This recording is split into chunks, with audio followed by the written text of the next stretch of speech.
ఈటెల రాజేందర్ అన్న అంటే ఒక రెబల్ స్టార్, ఒక సూపర్ స్టార్, ఒక మెగా స్టార్, ఒక గిగా స్టార్ అని నేను అనుకునేది. సారు మాటలు కూడా ఎట్లుండేటి, గిట్లా మాట్లాడిందంటే ఈటెలు అన్నట్టే. వేరే పార్టీలకు ఏం చేయాలన్నా కూడా అర్థం కాదు, గంత పవర్ఫుల్గా మాట్లాడతాడు సారు. కానీ ఏమంట మంత్రి పదవి వచ్చిందో సారు చాలా డల్ అయిపోయింది అనిపిస్తుంది. అగో గట్లా డల్ అయిపోయిందని ఎరక చేసుకునేనేమో ఇంకో కష్టం కూడా వచ్చి కూస్తున్నది పాపం. చూడు రోపర్ సార్ను. తెలంగాణ లెవెల్ కన్నా కష్టం వస్తే దయచేసి మీ అంతలా మీరే ఓర్చుకోండి, 4 రోజులు నొప్పి భరించుండ్రి. అంతేగాని మన ఆర్థిక శాఖ మంత్రి ఈటెల రాజేంద్రం సార్ ఉన్నాడు, చాలా దయగల మనిషి, అద్దుమరాత్రి పోయినా లేచి ఆదుకుంటాడని మాత్రం ఉరకకుండ్రి సుమా. ఎందుకంటే సారే ఇప్పుడు పుట్టెడు కష్టాలలో ఉన్నాడు. మీరు కూడా ఓతిరా అంటే మిమ్మల్ని పట్టుకొని ఏడ్చే పరిస్థితులు ఉన్నాడు. సార్ పేరుకే పెద్ద మంత్రిగానే ఆయన కష్టాలు ఆయనకు ఉన్నాయి. సారు ఈడ తెలంగాణను వెళ్తుంటే సారు భూమిని ఊళ్ళో ఇంకొకరు వెళ్తున్నారట.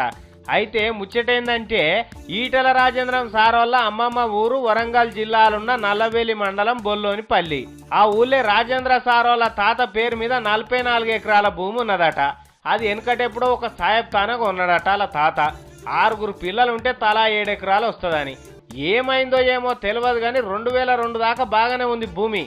అప్పుడే ఎవరెవరో కలిసి అందులోకెని 20 ఎకరాల భూమి మాయం చేసిండ్రట. ఈటెల సార్ వాళ్ళ బామ్మడిది ఎన్ని మాటలు తిరిగిండట ఎంఆర్ఓ ఆఫీస్ చుట్టూ, అయినా ఎవ్వరు పట్టించుకోలేదట. అది ఉన్నది మా ఈటెల రాజేందర్ గారు, మా శాఖ మాతుల్లి గారి భూమి ఉన్నది, ఇది వీటికి సమాధానం చెప్పంటే మాకేం తెలియదమ్మా, మీ పేరు ఏం లేదని చెప్పి రెస్పాన్సిబుల్ ఇచ్చారు సార్. ఏంటి సార్ అని పోయి ఎంఆర్ఓ గారిని అడిగితే ఇవాళ ఇన్ని రోజులు బట్టి ఎక్కడున్నావు అమ్మా, భూమి జరిగిపోతుందని ఎంఆర్ఓ గారు సమాధానం ఇచ్చాడు. ఇక ఇది ఈటెల సార్ కూడా ఎరకాయ వర్కాల ముక్కు మీద వేలేసిండు. పురియాక నా భూమికే భద్రత లేదు, ఇక మామూలుని భూమి ఏడ మిగులుతుందిరా నాయన తెలంగాణలో అనుకొని ఎంఆర్ఓ మీద గరమైందట. ఎట్లా పోయింది భూమి, ఏమైంది, మొత్తం కాగితాలు మర్రేయండ్రని. ఇక ఆఫీసర్లు అదే పనులు ఉన్నారు కానీ 1 ఎకరం కాదా 2 ఎకరాలు కాదా 7 ఎకరాల భూమి ఎవడో ఎత్తుకపోయా.